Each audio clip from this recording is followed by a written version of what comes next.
Hello everyone, আসসালামু আলাইকুম। টাইনওয়াল ফ্যামিলির সবাইকে নতুন আরেকটি ব্লগ দেখার আমন্ত্রণ জানিয়ে শুরু করছি। যদি আমার আজকে ব্লগটি ভালো লাগে তাহলে লাইক, কমেন্ট, শেয়ার আর ফলো করে অবশ্যই আমার পাশে থেকো প্লিজ।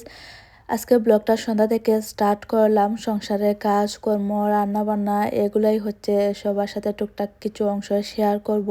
দুপুরের ভাত খাওয়ার পরে বাহিরে গিয়েছিলাম আমরিনকে নিয়ে পার্কে একটু টাইম খেলা করলাম। তারপরে আসার সময় কিছু বাজারও করে নিয়ে এসেছি। সারাদিন ঘরটা আর গুছাইনি, তো সন্ধ্যা থেকে হচ্ছে স্টার্ট করলাম। সন্ধ্যার পরেই হচ্ছে সংসারের কাজকর্ম করতে পছন্দ করি। দিনের থেকে আমার কাছে মনে হয় যে রাতের বেলায় আমি কাজটা সুন্দরভাবে করতে পারি। সন্ধ্যার পরে দেখা যায় যে বাচ্চারাও তেমন একটা ডিস্টার্ব করে না। বাচ্চারা ঘুমায়, খেলাধুলা করে অথবা একটু শান্ত থাকে। তাছাড়া এক এক মানুষের কাজের এনার্জিটা দেখবে এক এক সময়। আমার সবসময় হচ্ছে সন্ধ্যার পরে কাজ করতে ভালো লাগে।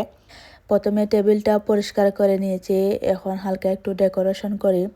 চেয়ারের কাভারও খুলে নিয়েছি, ময়লা হয়ে গেছে, এগুলা ধুয়ে দেব। গালিচাও তুলে ভালো করে জেরে জুড়ে তারপরে মুছেও দিয়েছি। যেহেতু টেবিলটা একটু ডেকোরেশন করব, তো নতুন প্লেট বাটি এগুলা বের করছি।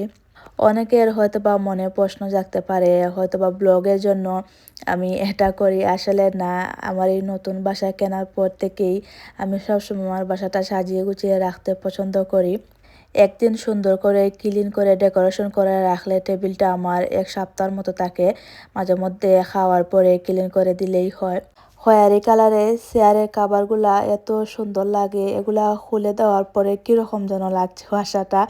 আর খয়েরি কালার চেয়ার কাভার যখন ছিল তখন আলাদা একটা লুক দিত। আসলে দুইটা কাভার হচ্ছে ছেলে মেয়ে ওরা আইসক্রিম খেয়ে নষ্ট করে ফেলেছে, সেই কারণেই হচ্ছে সবগুলো খুলে ধুয়ে দিলাম। সব কিছু ক্লিন করা হয়ে গেছে। ঘর দুয়ার ক্লিন থাকলে নিজের কাছেও একটা আলাদা শান্তি লাগে। তাছাড়া হাদিসও আছে যে তোমার ঘরটা প্রত্যেকদিন এমনভাবে পরিষ্কার করবে যেমন আমরা মেহমান আসলে করি। তবে অসুস্থ হলে সেটা অন্য কথা, অসুস্থ শরীর নিয়ে তো আর এত সুন্দর করে ক্লিন করা যায় না। তবে আমি সবসময় চেষ্টা করি যখন আমার শরীর ঠিক থাকে বা মন ভালো থাকে আমি ঘরটাকে এভাবে সুন্দর করে রাখার চেষ্টা করি। খয়েরি কালার জিনিস কিন্তু আসলেই অনেক সুন্দর, ভিডিওর মধ্যে অনেক সুন্দর ফুটে ওঠে। আমার পছন্দের কালার এটা, তাই প্রায় বেশিরভাগ জিনিসই আমি এই কালারে রেখেছি। আর দেখা যায় যে দাগ পড়লেও তেমন একটা দেখা যায় না। আর বাচ্চাদের ঘরে এরকম লাইট জিনিসপত্রই আমি বলবো যে বেস্ট। হোয়াইট কালার বা যে একটু হোয়াইটের মধ্যে যে কালারগুলো থাকে সেগুলো আসলে অনেক বেশি ক্লিন রাখতে হয়, বাচ্চারা ময়লা করে ফেলে। কার কার রাতের বেলা কাজ করতে ভালো লাগে অবশ্যই আমাকে কমেন্ট করে জানাবেন।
আজ অনেক সুন্দর ভেজিটেবল কিনেছি। একটা বড় লাউ কিনলাম, শক্ত মরিচ দিয়ে রান্না করব। লাউ সবসময় খেতে ভালো লাগে না, মাঝে মধ্যে আনলে খেতে ভালো লাগে। বাংলাদেশের লাউয়ের মতো আসলে এত টেস্ট আমাদের এখানে অনেক ধরনের লাউ পাওয়া যায়। এই লাউটা অনেক সুন্দর সিদ্ধ হয়। এই বছর এই বড় বড় ডাঁটাগুলো অনেক বেশি খাওয়া হচ্ছে। এই বড় বড় ডাঁটাগুলো অনেক সুন্দর সিদ্ধ হয়, আর মাছ মাংস যে কোনো কিছু দিয়ে রান্না করলে আলাদা একটা টেস্ট হয়। আমি কিন্তু ডাঁটা খুব একটা পছন্দ করি না, তবে এই বছর আমার কাছে অনেক ভালো লাগছিল তাই হচ্ছে 2-1 দিন পর পরে এনে রান্না করি। এইসব সবজি কিন্তু চাকু দিয়ে কাটার কোনো মজাই নেই। এত সুন্দর সবজি এভাবে বসে দা দিয়ে কাটার মজাই আলাদা। আমার বিয়ের আগের কথা মনে পড়ে গেছে। বিকালে ভাই যখন বাজার করে আনতেন, তখন দাঁড়ির মধ্যে বসে মাছ, তরকারি এগুলা সবাই হচ্ছে গ্রামে বিকালে তো বাজার করে এনে দাঁড়ির মধ্যে কাটেন। চাচি বা বোনদের সাথে গল্প করে এইসব সবজি কাটতে ভালোই লাগতো। আমি সব সময় যাই করতাম একটু সুন্দর করে করার চেষ্টা করতাম। তো আমার চাচি আমার অনেক প্রশংসা করতেন। উনি সবসময় বলতেন আমি যেই ঘরে যাব ঘরটা অনেক সুন্দর করে রাখবো। শেষ সব কিছু কাটা শেষ, এখন রান্না বসাবো। নো আমি দেখো নি রাগ করে এটা কার ফিনচস? বইনের গেঞ্জি ফিনচস? হ্যাঁ,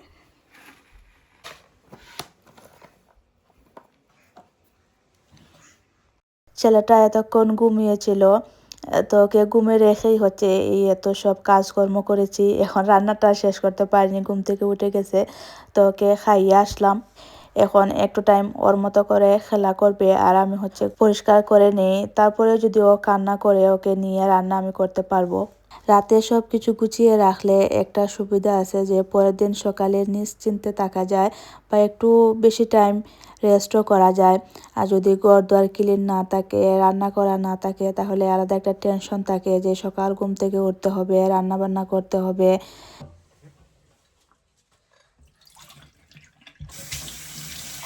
কিছুদিন আগে হাজবেন্ডের সাথে বের হয়েছিলাম, তখন উনি ফুলটা কিনে দিয়েছিলেন।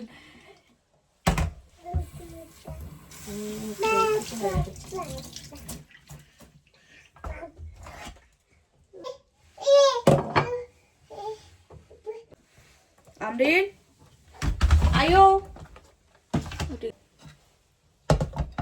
এই দুইটা আজ রান্না করছিলাম, এগুলো হচ্ছে ফ্রোজেন করার জন্য এনেছি। ধুয়ে হালকা সিদ্ধ করে বিক্রি দিয়ে রেখে দেবো।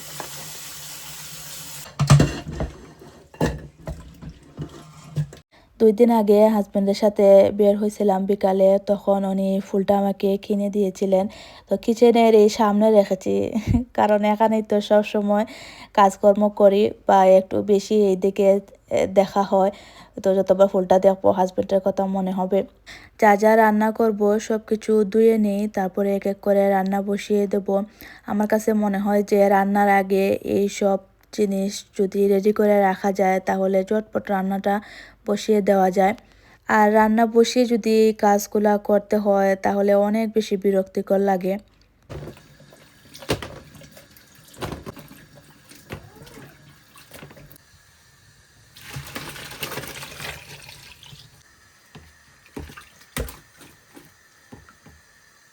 পানিটা চড়ে ঠান্ডা হয়ে যাক, তারপরে ফ্রিজে রাখবো।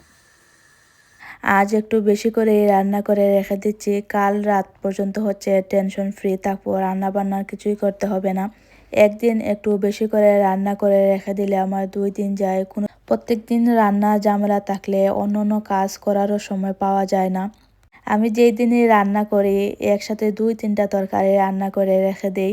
তো অনেকের হয়তো বা মনে মনে প্রশ্ন জাগতে পারে আমি ব্লগ করার জন্যেই এত কিছু রান্না করি, কিন্তু না, আমি সব সময় এরকম 2টা বা 3টা তরকারি রান্না করি যাতে আমার 2 দিন চলে যায়। লাউয়ের খোসাটা আমি ফেলে দিইনি, ছোট ছোট করে কেটেছি, এটা দিয়ে ভাজি করব। আস্ত পাঁচফোড়ন দিয়েছি, তেজপাতা আর লবণ আর পেঁয়াজ দিলাম আর একটু হলুদ দিব। আচ্ছা, এখন একটু সিলেটি ভাষায় মাতি, আমার যারা সিলেটি বই নকল আছেন একটু আসবানে। ওই যে এত কিছু রান্ধি ভিডিও যে দেই, আমার একজন আত্মীয় আঁকে তাই একটু বয়স্ক, তা আমার তা ভিডিও দেখুন, দেখা পরে তো সময় ফোন দেই তাই লগে মাতার দেয়, তা আমার কইবা ইয়া আল্লাহ অত তার রান্ধো সেটা মজা হয়নি। আমি তাইনটা কিলা বুঝাইতাম যে এটা মজা হয়নি। তাইনটা কইলাম যে স্পেন আইলে পরে আমি খাওয়াই মনে খাইয়া বাদে টেস্ট কইরা নিজেও কইবা যে মজা হয় কি না। এখন তো আমি বুঝাইতে পারতাম না, আর নিজের প্রশংসা তো মানুষে করে সেও কইব নি বলে না আমার এটা মজা হয় না। তাই একটু ফানি টাইপর কইরা গো আমার বয়স হয়ে গেছে, এখন হইল 55 বয়স, আর কতদিন আর বাঁচমু, যদি বয়স 20 হইতো তেন একটা আশা আছে সাগর উপর হাতের ভিতরে গেলাম কিনে তুলি রান্দা খাওয়ার লাগি। তো তাইনটা আবার কই যে মন খারাপ কইরো না, মানুষ তো 100-150 বছরও বাঁচে, তোমার এখনো 50 হইছে, কইতে পারতা না কেমনে দিয়ে কপাল ফাটা দিব আর তুমি আখতা দিন আইবাই স্পেন। রান্না শেষ করে আসলাম, মেশিনে কাপড় ঢুকিয়ে দিয়েছিলাম, এগুলা বের করে এই মেলে দিচ্ছি।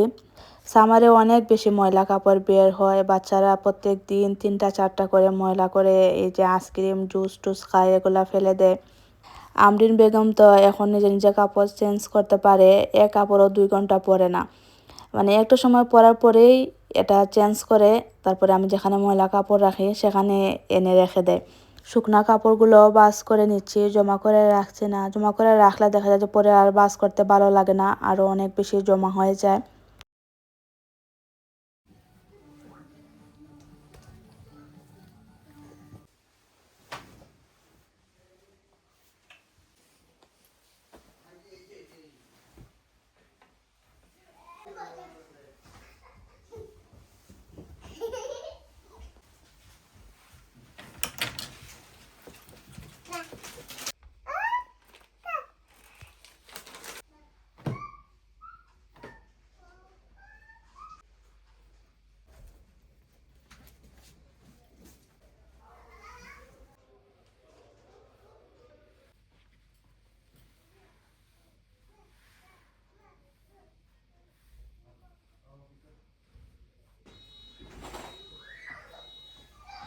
কিছু শুটকি দিয়েছিলাম, এগুলা গড়ে ঢুকাবো।